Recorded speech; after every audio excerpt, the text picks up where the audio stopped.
लोकांची मानसिक स्थिती जी आहे त्याचा विचार करून ही तरुण पिढी नशेच्या आहारी जाता कामा नये.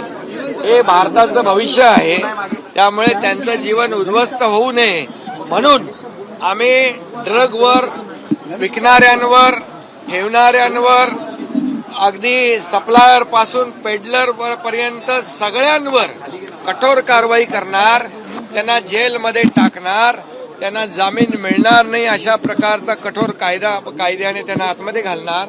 आणि हे सगळे त्यांची पाळंमुळं जी आहेत ही खोलवर रुजलेली आहेत ती उकडून टाकणार.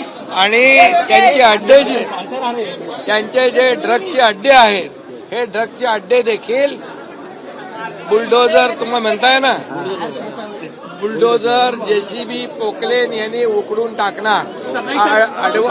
हिंदी में जानना चाहते हैं दूसरे बुलडोजर ऐका, बिलकुल उद्ध्वस्त करणार. हे ड्रग पूर्णपणे संपेपर्यंत ही कारवाई थांबणार नाही. No closure, only bulldozer.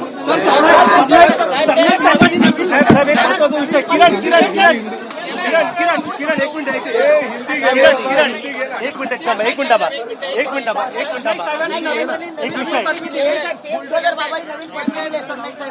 Hindi में जानना चाहते हैं कि बुलडोजर बाबा आपको अभी बोला जा रहा है, क्या कहना है?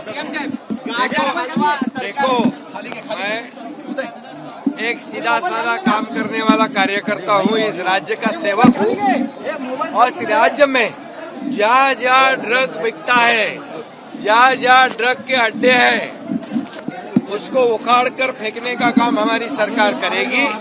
क्योंकि ये नशा में ये जो युवा पीढ़ी बर्बाद हो रही है वो हमारे बच्चे जैसे हो, और इसलिए उनके माता पिता की जो चिंता है उसको मिटाने के लिए, वो परिवार खुशहाल रहने के लिए, सुखी रहने के लिए, खुश रहने के लिए हम पूरी तरह जहाँ जहाँ ड्रग है, जो ड्रग बेचते हैं, जो पेडलर है, जो बड़े सप्लायर है, जिसमें कोई भी बड़ा हो उसको हम छोड़ेंगे नहीं.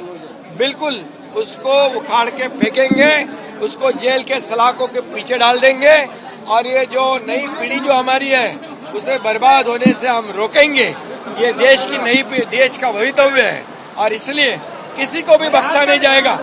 जो ड्रग सप्लाई करेगा और जो ड्रग का व्यापार करेगा उसको हम नहीं छोड़ेंगे. ये ड्रग मुक्त महाराष्ट्र हमें करना है और ये युवा पीढ़ी को हमें बचाना है.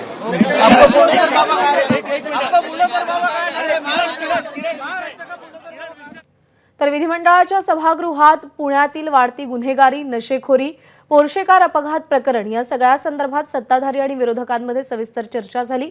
मुख्यमंत्र्यांनी सुद्धा पुण्याला नशेखोरीच्या आहारी जाऊ देणार नसल्याचं सांगितलंय. एबीपी माझा, उघडा डोळे बघा नीट.